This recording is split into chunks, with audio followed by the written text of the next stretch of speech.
Welcome to another episode of the Multifamily Innovation Podcast. We've got a great guest for you today. He's one of our Multifamily Innovation Council partners. And the Multifamily Innovation Council is an executive level membership organization dedicated to the pursuit of the profitable multifamily company. Listen, we are uniquely positioned to focus on this intersection between leadership, technology, AI, and innovation. And if you'd like more information, if you're not a member today, go to multifamilyinnovation.com, click on Council.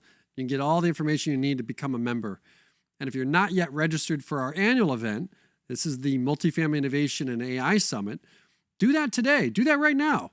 That's at multifamilyinnovation.com. And when you come back after registering today, I'm going to be sharing time with Sean Gorman. Now, Sean is the owner and also the president and CEO of Safety Net Access.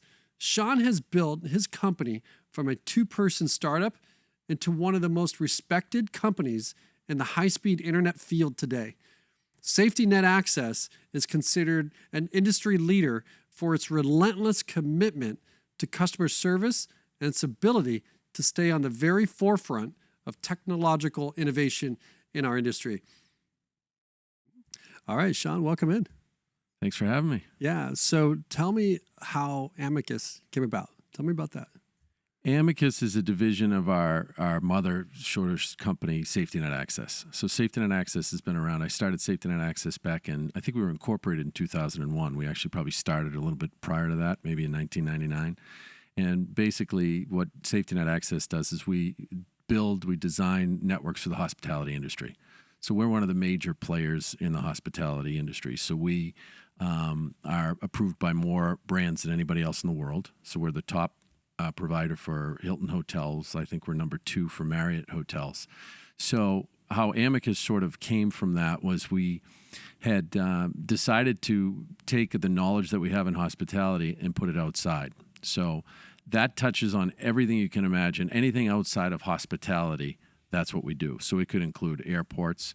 It includes MDUs, so multi-dwelling units, apartment complexes, things like that. Storage facilities, factories, whatever it is. Anything outside of hospitality, we do it. And we bring our expertise from here over there. That's interesting, and hospitality and multifamily are coming closer and closer. It's very much so. Actually, you'll find now that the brands are sort of turning to that direction. So we have brands that are converting hotels to MDUs, and we have hotels that are now deciding that that whole space is something they want to get into. So now they're getting into it as well. So yeah, then the crossover is perfect for us. I mean, when you're a company on this side, on the Amicus side, and you take Safety Net Access in, it's a very easy transition for us. Because if you think to yourself, if you walk into a hotel, you might have, let's say, a 100-room hotel, you've got 80% occupancy. So 80 of those rooms are filled every night.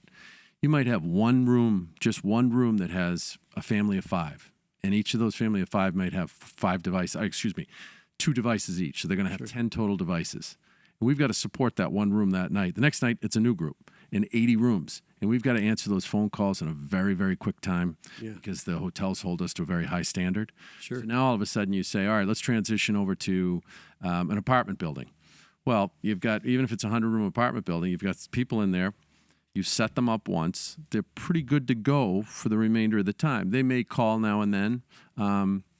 Think to yourself when you're at home and you have your cable company, you're going to call once in a while, but it's not often. Sure. But when you do call, oftentimes you're on hold for a long period of time. See, we're used to answering that phone in 45 seconds to a minute. Right. So now for somebody in MDU, it's almost a relief to have a company you can call, you can get directly to somebody that knows what they're doing and take care of it immediately. Yeah, they've never had that. It was execute the contract, it goes in the drawer, and then you never hear from them. Exactly. So that transition for us is very easy. So when we come into this space, people are like, where have you been? Because we have all that knowledge base and we're bringing it over here. So I hate to use the word easy because that's that's probably not the right term to use, but to tell you the truth, it's very easy for us to transition into this space. Yeah, and it's about people. So you have a way that you lead your company. Tell me about that, and how has even your professional sports background played a part in how you built the business?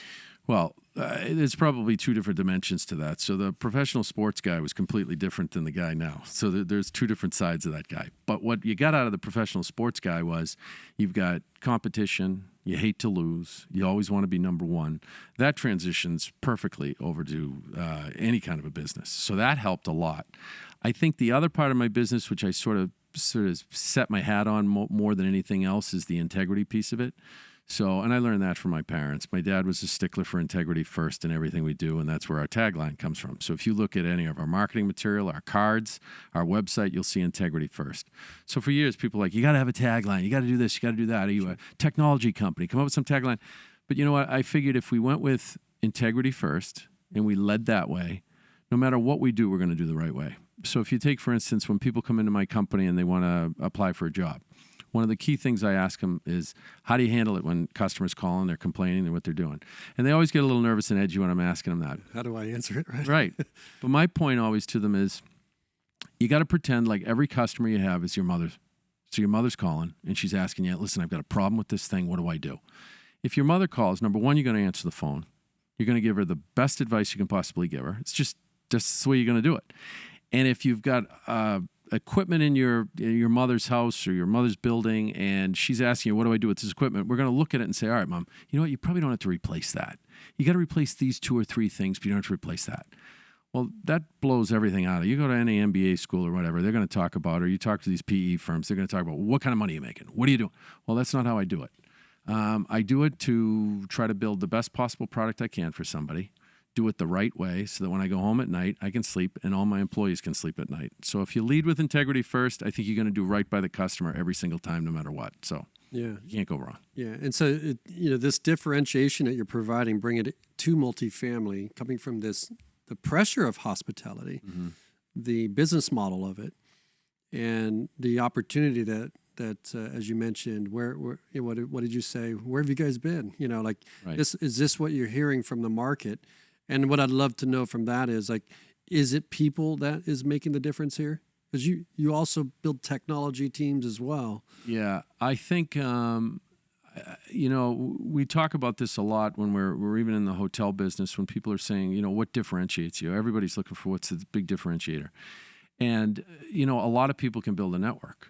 I mean, in the old days, we go into a hotel and they'd have their little nephew so-and-so that was building the network for them, and that's great. I think what differentiates us is the people, but we also go into our relationships less of thinking that it's a client and more of thinking that it's a partner. So if you go in with a partnership idea, it's a lot different that way. So I think we go in saying, what can we do for you? How can we help you? But on the same note, I think we're not intimidated to go out and tell people when we think they're probably doing it wrong. Because if you're going with that integrity first attitude, if we know the client's doing it wrong, we're going to steer them back, even if it might cost them more money sometimes. Sure. And that's not necessarily the case. Usually it's probably less money. So I think, the people for me certainly have made a difference. I've been very, very lucky. You look at some of the people that have worked with me. Our CTO that's here today, he's been working with me for 20 plus years. A lot of the people that come to work for us stay with us. We do a really good job of trying to take care of our employees. And I think when you do that, you end up taking care of your clients. Yeah. And speaking of building teams and building relationships, how do you go about building a network? And what would you say an executive should be thinking about when they're evaluating this process? I think you probably have to go, for me, I would say you have to look at the company and what their experience is. Obviously, we've got 20 years of building networks, all types of networks. I think you've got to really look at. Do they have choice? A lot of times they don't know what their choices are, though, too, right? Yeah, I mean, obviously you've got to do your homework. You've got to go out there and look. I think there are certain companies in this space that they're going to know maybe more than somebody like us because we've been in the hospitality space for so long. So I think for me, if I was doing it on their end, I'd want to know who I am. I'd want to get to this guy. And I think I try to make myself very accessible. I still make cold calls. I still answer the phone. People are amazed sometimes. Phone calls come into the business. I answer them. And They say, well, can you get me to the right person? I said, well, you kind of do have the right person. I think that makes a difference. I think today, especially around technology, we're getting away from, with AI and everything else, we're getting away from the whole people stuff. Sure. And that bothers me. Even though we're a tech company, I still believe in my people going out and visiting customers. I want them to get on a plane, go out and shake a hand. I don't think anything beats that. You can tell me you can do a Zoom call all day. It's not the same. So we're big believers in answering our phones. A lot of my customers actually, believe it or not, have my cell phone. They can call me directly. I don't know of any other companies my size that the CEOs are giving out their cell phones, but I'll do it and I'll happily do it because I think they deserve that. Because that's what I'd want on my end. I'd want to be able to call that CEO if I was working with somebody and say, hey, look, I got a problem here. Yeah. And you know what? You can pretend all day long there aren't going to be any problems. There's always problems with technology. There's always something that's going to go wrong. A switch goes down, something happens, the connection in, something's going to go wrong. It's how you respond to it. And I think we realize that. We realized that very early on, and we do a really good job of staying on top of things and calling back customers and getting back to them and taking care of the problems when it hits the fan. Mm-hmm. Having such great coverage around hospitality, at what point did you notice or pay attention to bringing this to multifamily? What was that signal? I think it was when we saw our brand starting to go into that space. So we realized we probably wanted to get into that space. Was it customers that were in hospitality bringing you along, or yes, it's sort of like, hey, we've got this great solution here. Hey, can we try this on this asset? Yes, where they own multiple. 100%. And I don't know if I don't want to reference all the clients on here, but we have some really big clients. So if you look at the management companies throughout hospitality, there's probably 50 main ones in the United States. I think we handle 48, 49 of them. And what happens is we've built up a really good reputation.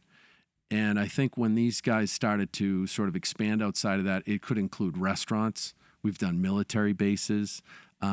All these kind of customers that have sort of made the jump first and then said, well, who are we going to use for this? Who are the people in this space? They're like, well, could we go back to Safety Net Access?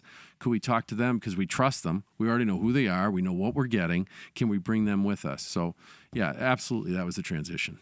Yeah. In terms of holding that reputation, that's a lot to manage. You mentioned, picking up the phone, even you answering, making cold calls, really having that integrity first mindset and culture, I guess, and even how you operate the business. How do you do that in such a product that is can be technical and things change? I think you've got to educate. So even when the sales guy starts the process, he has to say, listen, this is what's going to happen. This is how things happen. And then you almost want to be prepared for the worst. So you want to explain that to customers so they're not blown away when something happens. Because oftentimes if you don't educate them, they're going to call, especially if they don't have any technology background, and say, this happened or that happened. Well, that happens. But you've got to tell them that ahead of time. And I think that's where you sort of, we differentiate ourselves. We try to educate the client beforehand so that they know what's coming. So when you do have the pitfalls, which you're going to have, if you explain that to them in the beginning, oftentimes it's, not much of a problem after that. But if you don't tell it to them, they're going to be upset. Right. You start to think about after the sale, right after the relationship, expectations, these types of things. It's very, very important to build the expectations. If we don't do that up front, we're in trouble in the back end. Mm-hmm. So. Yeah. So what does the ideal client look like? Is it a developer, current operator, somebody in contract status? Like for multifamily? Yeah, I think it's probably the developers so that we're sort of getting in early, because I'd rather be on the side of coming in when they're just designing the plans. I'd like my guys to sit down with the blueprints and go through everything and say, have you thought of this? Have you thought of that? And oftentimes we've had great success doing that because we get in the beginning, we build the relationship, and as they're building the product per se, we're building it with them and alongside them so that they feel a lot more comfortable with us. I think that's probably sort of the ideal person for us. I mean, we can go into existing buildings. We can certainly do any of that. But it's nice to get brought in the beginning with these developers as they do it. And I think what I'm finding now, or what we're finding now in this industry, is that the old school sort of construction guys have changed a little bit. So now maybe the sons, the grandsons are coming in who have a lot more technology background, and they're saying, hey, wait a minute. Why aren't we doing this? Why aren't we looking at this? I feel like maybe we're leaving money on the table by not sort of doing this ourselves instead of farming it out all the time.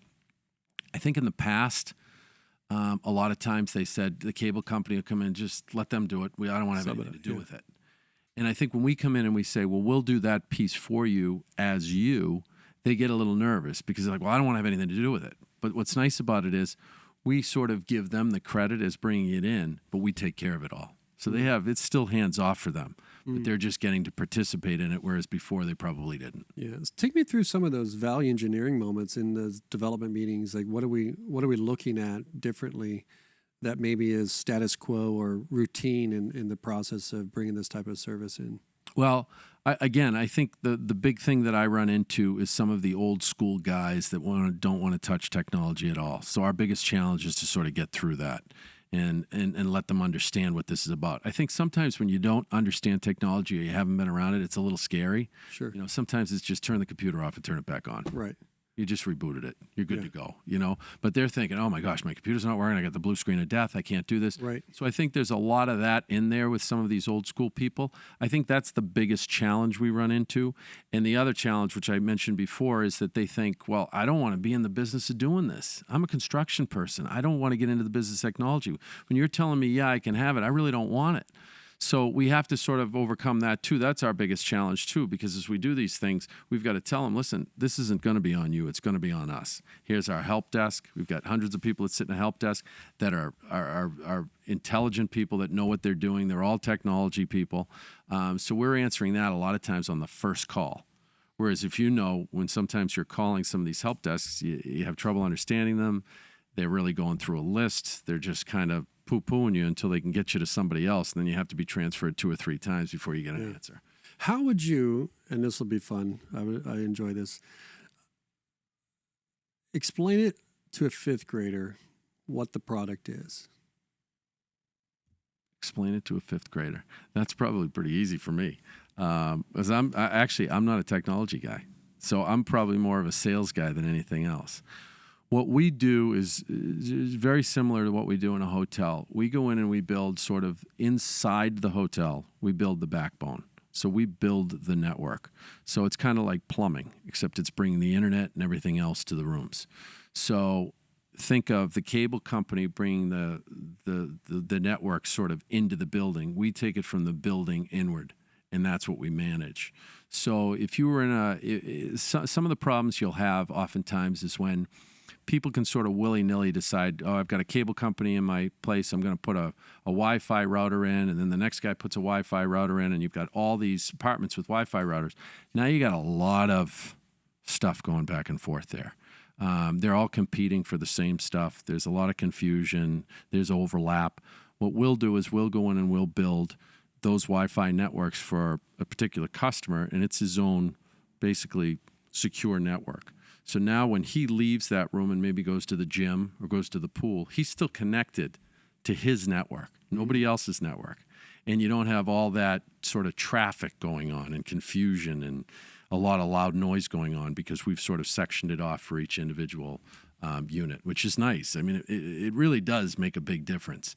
And also the onboarding process is very simple. It's basically you call us up, we switch you on, you're good to go. And it's much more simplified than what we're sort of used to in the past. So yes, it's almost like the utility system versus a private being in a hospitality business, you were forced to, I don't say forced, but it makes sense to meet the expectations of those brands that are selling service and amenity and all that. What insights on the customer do you bring back from that marketplace? I think sort of for us, I don't know how many insights, but you know, you're dealing with you're drinking from a fire hose, I guess is the way to look at it when you're in the hospitality business. Because like I said, you might have a family of 5 with 10 devices in one of those rooms, and you got to handle everything. I mean, one of the big things that we have to handle that they call us on in hotels is gaming. So these kids come in, they set up their gaming, they can't get on, they have to figure it out, and our help desk has to handle that. So when we transition into residential, it becomes a lot less complex, and it's very easy. So they call us up, we onboard them, we get them on. If they have an emergency, they call us, we take care of it. So I think it's because of that we've been drinking from a fire hose for 20-something years. Now we go there, it's less of a fire hose. So I think it's a lot easier for us to handle. Yeah, it's interesting. What are you seeing next? When you're building technology and deploying technology, how do you How do you think through that to scale and plan for the future? Well, that's why I've got good people around me that are always looking at what's next. I mean, obviously the big thing now is AI. I mean, smart technology, I think, is sort of the next step. It's taking what we provide, building a network. Everything runs on, for the most part, a wireless network now. So wherever you go, you got to have somebody that's a quality vendor putting in the network for you, because you're going to run your door locks, you're going to run your thermostats, you're going to run everything on that wireless network. So that has to be really rock solid for you. But that's sort of the next phase. You're going to be walking into these things. You're going to walk in with your cell phone, which they're doing now in hotels. You walk in with your cell phone, it becomes the key for your door. It's going to control everything in the building. They're going to know when you walk through the front door. So they're going to say to me, Mr. Gorman, on my phone, welcome to the whatever hotel it is. Your phone now becomes your key. You walk to your door, you open your door. It's a little almost... It's almost weird when you think about it. It's kind of futuristic, but that's where it's going. I mean, everything's going to be tied into one place, and where we want to be is, we have our own software company that's a portal that's going to sort of see into the health of all our networks. So at some point, we want to have that portal be the one place people go. I hate to use one-stop shopping. Everybody uses that, but it's one place where they can go and see the health of, even if they own, let's say, 15 properties. They can go there and take a look at their network. They can see how they're doing. We can look at even energy management. Like I said, thermostats. Everything's going to run on these things. So that's where the future's going. I mean, everything's going to be smart technology. Yeah. You mentioned the software piece, obviously hiring great people. You mentioned building a healthy organization around not only great values, but the tech. How has that sort of being software in-house, I guess, played a part in what you're doing? It's enormous for us. So for years, what we did was, we have a software company called Select Networks. It's sort of a sister company, and it's based in Belfast, Ireland. And for years, I was outsourcing to different places, whether it be India, Venezuela, all sorts of places to try to do this. And I got to the point where not only were there some language barriers there, but, it's on the other side of the world. There were constantly little things. So I'm always trying to figure out how we fine-tune the business to make it better. And I think the biggest thing for me was I wanted my own people. I wanted them working for me. I wanted their paychecks to be signed by me. And so that's how we sort of ended up with Belfast, Ireland. I mean, we've got enormous talent over there. We've got maybe 16 people, I think, over there now in that software company. But it definitely adds a benefit to what we do, because all of our companies tie into each other. So they're not completely separate so that we're all over the board. They all tie into each other. So it's been nice for us. Now we have our own software people. If we need to develop things, if we need to look at the latest and greatest in software, we have our own team. Yeah. What challenges do you run into? You perhaps are in conversations with customers. What are they pushing back on any aspect of this process? Well, it's funny you should ask me that, because I've recently had a couple of those things in the last month or so, and it's going to go back to what you said before. Our biggest strengths are our employees. Mm-hmm. The biggest thing that also hurt us are our employees. So I think you got to make sure you hire the right people. One bad apple can cause a lot of friction. Sure. And I think that what I've seen is I have to almost do a better job even of hiring the right people. So what you do in my position is you get to a point, and everybody's done it, right? And you read all these books on entrepreneurs. You get to a point where you say, the biggest problem entrepreneurs have is they try to do everything on their own. And I never thought I was really like that. So what I did was I went out and I hired you just told me you were answering the calls, right? Like you're picking up the phone. Yeah. That's natural. It's your business. You care. Absolutely, 100%. But you need to be able to hire people that you can sort of put that on their shoulders and say, all right, you take care of this. Yeah. So I think it's sort of the plus and the downside, because you can't control everybody. I mean, we have over 140 people that are full-time and another 100 plus that are 1099s, or they're outsourced somehow, but they've been working for us for years. I have to be very careful, especially the way I run things, because everything to me is about my reputation. So it's my company. There's no one else. I don't have a private equity firm in here. Everything's out of my back pocket. So if I have one complaint, it bothers me. So I have to be very careful to make sure I hire the right people, because that can backfire on you very quickly. Yeah. And, it's interesting the type of solutions that you bring forward. I would suspect, and maybe you can tell me yes or no on this, is people aren't asking the who's part of the team question in this negotiation. Is this something you're bringing forward as the differentiator? Because I can't imagine that that's an expectation based off of the history of these types of relationships multifamily owners and operators have had with this type of... 100% I bring it to the forefront. Yeah. And I tell them who are people asking that, or do they not even think that that should be something that's of value? I don't, I think they think it's of value, but I think that's a good question. I don't really think they ask, like, who's your team? Tell me about them. No, they don't do that. Yeah. So I put it in front of them. Right. But I try to get out as much as possible to have them meet me. I do think it matters. And I think it all falls downhill.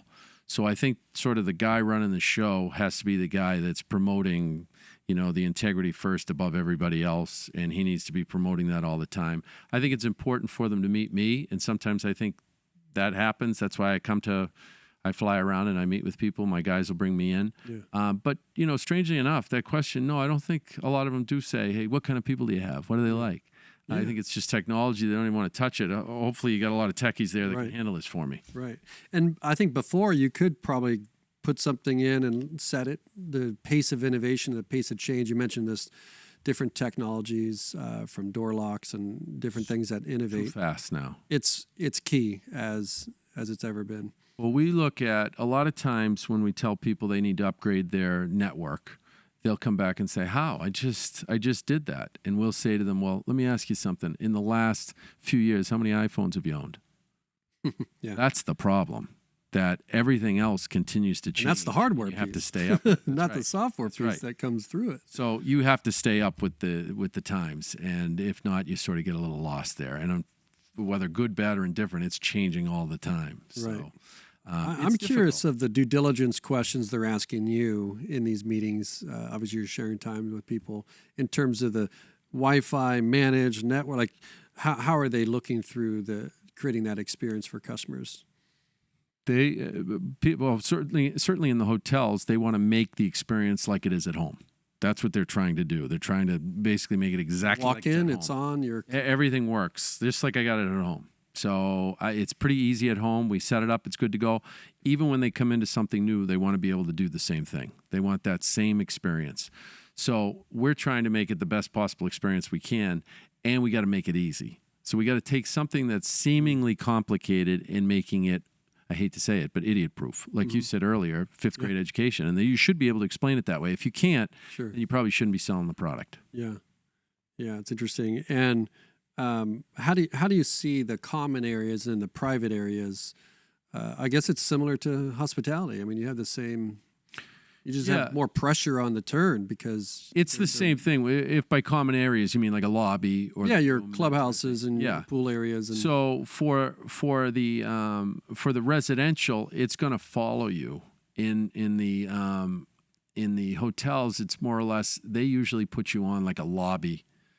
Network. And then when you go to the guest network, that's usually in your room. So it's usually two separate. Yeah. And so you're part of the adjacent income opportunities with that because some charge for that, right? In the hospitality. What are you seeing play out in multifamily? Too early to tell, or no? I mean, I think in the residential space, multifamily, it's just going to be like it would be for any of us at home. I don't think that's changing any. You're going to pay X amount for your internet. Most people now aren't buying the TV anymore. They're doing everything streaming. So you have to have the best possible network and the best possible internet, which is why that's great for us because that's what everybody's doing. These young kids now are moving into these apartments and they're just downloading stuff. It's all streaming. How do you think through speeds of access in terms of? I know when I travel, I can get the free, I can do the upgrade, I can pay for faster, or even timelines to that. And in multifamily, how do you? Are there things that you can throttle or offer additional speed services, or how do you think through all that? Yes, there's a lot of different ways we can do it. Now you're getting into a little more technology then. But you want to bring in, I mean, years ago you could bring in a T1 and you couldn't do that anymore. People are expecting a lot more. And people are downloading a lot more now, right? So with all this streaming television and everything, that requires a huge bandwidth. And a lot of times people will tell you, well, we've got these speeds inside our building. Well, that's great. But if the bandwidth going out of the building isn't that big, that doesn't help you any. So you got to make sure you're bringing in enough bandwidth outside to handle the capacity of that building. And This is at the curb. That's what I use my guys for. This is from at the curb, or you're Yes. talking, yep. Yes, bringing it into the building. And then that's where your value engineering, when you're talking about plans, you're talking about the inside stuff. Correct. So we'll pairing that up. we'll go in and talk to the people about those speeds and what they're going to need based on the size of their building, what kind of clientele they're going to have. If we go into an assisted living place, we're probably not going to have the downloading that we're going to see at some group of apartments with young kids. Yeah, PlayStations and right. all that stuff. Right. Yeah, it's interesting. And so, what are the questions I should be asking that I haven't asked? What are they? Yeah, what would that be? Got me on the spot there. Yeah. I mean, I think you've asked a lot of great questions. I think that our biggest thing, which you've talked about, is the people part. I found it very interesting that you said how many people are asking about the people, because I don't think anybody is. I think that's probably what other people should be asking. Never mind you, but other people should be asking, who am I really doing business with here? And I don't think there's enough of that going on.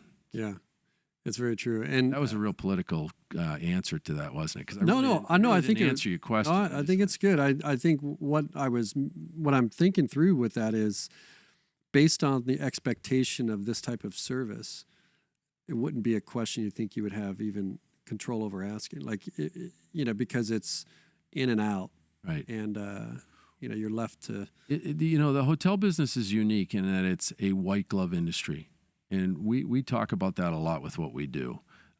We're sort of at the service of these guys, and because we've got, which is interesting, we have two customers really. We have the hotel, the brand itself. And then we have the end customer, which is the guest that's in the room. They're both our customers at the end of the day. And we have to be able to do that. It's the same thing in multifamily. We've got whoever that developer is, whoever that owner is of that building, he or she is our customer. But so is the client at the end. So we see them both as customers. And I don't think everybody does that. I think some people see as the guy sort of paying the real thing and calling the shots as the customer, but we look beyond that and we say we got to go right down to the person in the room. That's our customer too, and that matters, and that person matters, because usually a lot of times when they're calling in, they're very frustrated, something's not working, they don't understand, and they need somebody on the other end to say, hey, listen, we'll take care of you, don't worry about it. We want to look like, we're on the side of this guy, we're on the side of that guy too, because that's the person staying in there that has to deal with the day-to-day stuff. Yeah. So let's go into a little bit more on the hospitality side, because I think it plays out, because a lot of multifamily owners and operators want to create that type of an experience. Oftentimes, the promise is there. Maybe the resources aren't, or maybe even the people or the training. It could be a lot of factors. What do you see in those conversations with executives in the hospitality? You mentioned the white glove experience and this collision with technology. How do you see either parallels or differences in how they think through business decisions? Well, I think that with some of these people that we're dealing with the brands and whatnot, a lot of times they forget that there's other people that are handling it. So they look at the sort of the macro, I guess, picture of everything, and they see it as one big thing. We're this brand, we've got to do this. And they forget that not only, like I mentioned earlier, you got to worry about the customer, you got to worry about the GM, you got to worry about the person at the front desk. And sometimes I think from a business standpoint, they're not understanding that those people need to be educated too. So you can't just throw a network in and then the GM doesn't know what's going on. Right. The person at the front desk who's dealing with the customer every single day doesn't know what's going on.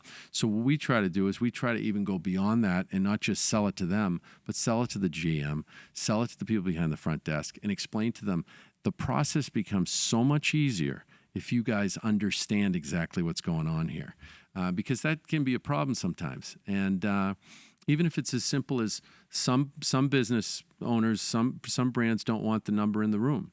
So you have to call the front desk to get the number to call us. Others present it right there in the room.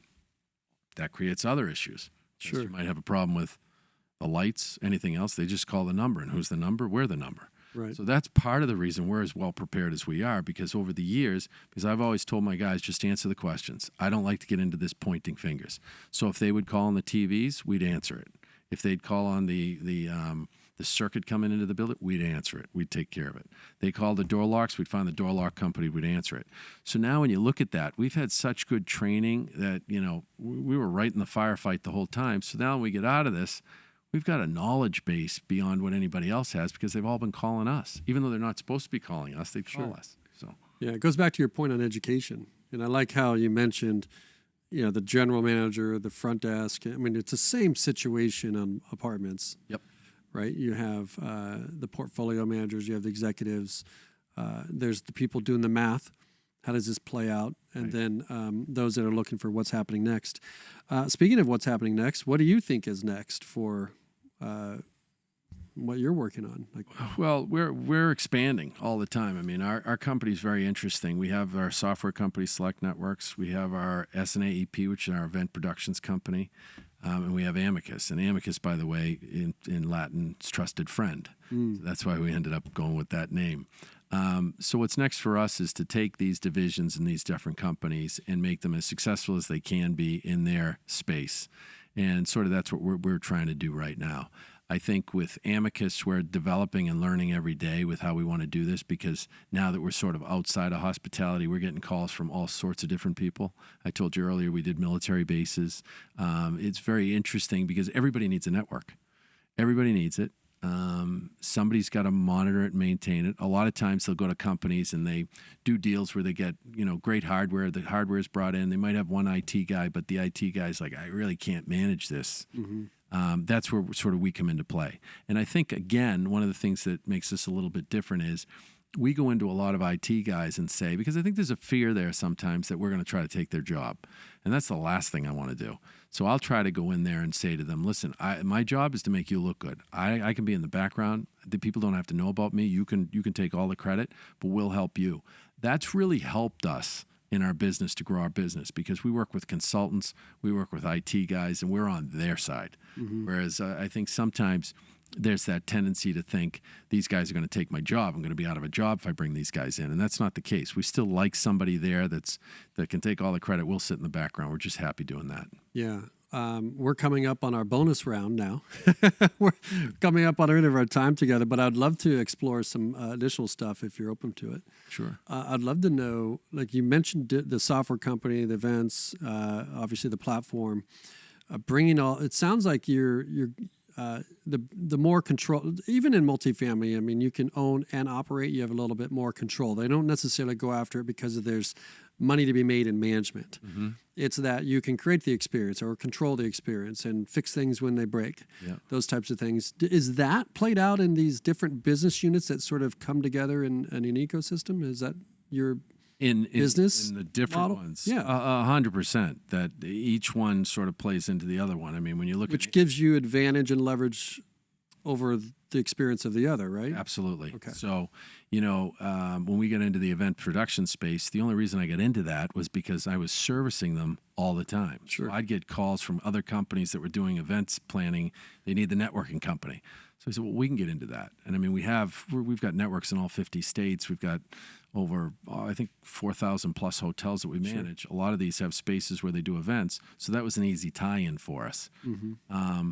When you look at Amicus and you say, well, we're going to go out and, even if we're just starting in this business, we've got 20 plus years of experience with networking guys, fantastic, smart guys behind us that can go into this. So that's just tying right in. It's very easy for us. And with the software company, both companies utilize the software company. Although the software company stands in its alone and does business with other people, it's supporting all the different companies that I have. So there's definitely, all of them are intertwined. Yeah, we had NVIDIA on our podcast, and we were talking about cities and spaces. And, when you think about this, it's space, right? You have the hotel, different type of space. You have the multifamily, and then you're mentioning these event spaces and stuff like that. It's pretty interesting how the consumer is blending these things. You also mentioned partnership, and where you're walking into situations thinking, okay, let's get alignment here. Let's create some victories for you. Disarming any defensive behavior on like, hey, I know this may have appeared to be a conflict before, but we're here to help you win. Right. How do you think through that as a leader I mean, you're obviously intentional about this, but with technology, this is more and more important than ever before. Yes. Take me through that for those that may be building a business today on how that partnership should be. I think the way I look at all these things when I do it, when I talk to you about our partnership, I look at it as if I'm sitting in his seat. So every business deal I make, whether it's a customer complaining or whether it's a deal I got to make with a huge developer, I'm going to put myself in his seat and I'm going to say, what does he really want to know? And if I were sitting in his seat, what do I want out of this guy? I wouldn't want to get ripped off. I wouldn't want him to price too high. I wouldn't want him going into this thinking I'm just in it to make a buck for me. So if I sort of take that stance in sort of everything I do in my business, it becomes quite easy because I'm sitting down with a guy saying, I'm just partnering with you. And honestly, and I have this in every deal I go into, I don't know why they wouldn't want to go with me. I honestly go into every deal I have thinking that because I'm like, I'm only going to do this to help you out. I'm not trying to make myself, I'm not driving a Lamborghini. Yeah. I'm going to do this. And I figure the minute I do that with you, I've created much more of a partnership because now I've created a friendship, which is what I do with a lot of my clients.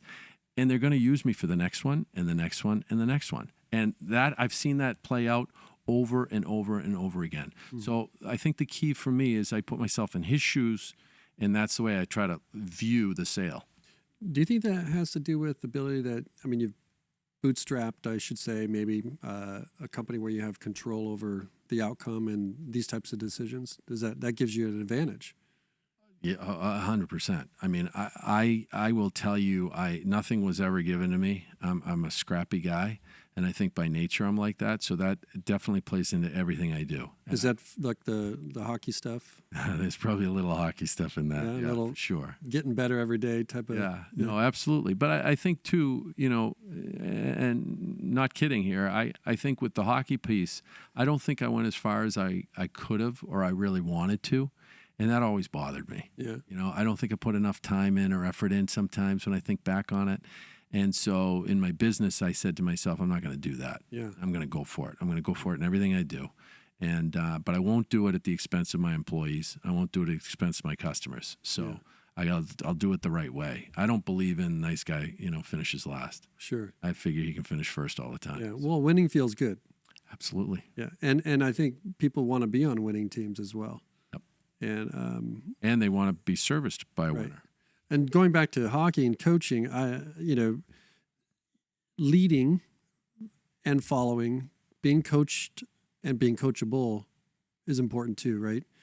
Because you're dealing with people with complex knowledge, deep knowledge around technology, you know, these types of things as you're talking about your software company. Right. You have to work through a lot of different dynamics, I would imagine. Yeah, but I think every day as I lead, I think part of being a good leader is I have to understand that, to your point, I can coach, but I need to be coached as well sometimes because I won't have the same knowledge as my CTO, for example, and I need to be open to listening to him. I can't say it's my way or the highway. I need him to be able to come in and feel comfortable telling me that's not the way you do it, this is the way you do it. And I think we do that really, really well. I mean, I'm very much, I have no problem with constructive criticism. And I will oftentimes ask people in my company their opinions on things. And the least liked person you'd think I should be asking, I'll ask them to just get their opinion. Because I think sometimes the best ideas come from the least likely places. So how do you deal with a setback? How do I deal with a setback? Yeah, how would you deal with a setback? When COVID hit, I'll just give you an example. Yeah. So when COVID hit, I rallied my guys together. We had to lay off a bunch of people because obviously it hit the hospitality industry really badly. And we lost, we didn't really lose the clients, but we lost they weren't able to pay. And so I can remember sitting down and I thought to myself, how do I handle this? And I oftentimes go back to my playing hockey or my coaching. And I said, listen, I'm going to go over a couple of things that I've taught my kids, which I think are very important. So obviously it's when you get hit, that's when you got to really decide who you are. And we got hit really badly. And I said, I tell my kids, when there's a fire, you don't run away from it, you run at it. And everybody's kind of like, well, what do you mean? Well, you got something scary. It's right in front of you. You don't run away from it because somebody might need to be saved. So you better run towards the fire. And the last thing I taught him, which is a little more from hockey, is if you hit them first, fast, and last. And I said, that's what we're going to do. And that's what we did. We spent money. We built our SNAEP business. We built our Amicus business, all during COVID when we were losing everything. Everything was going down. So that's how I handle setbacks. I go at it. I don't run away from it. Right. That's good stuff. Hey. Yeah. Well, we are up on time, but this has been refreshing. I hope to continue to follow what you're working on. I know we'll have an opportunity to share some time later today, but excited. I appreciate it. Thank you very much. Yeah, excited for what you guys are building here. Thank you. All right. We'll see you next time. All right.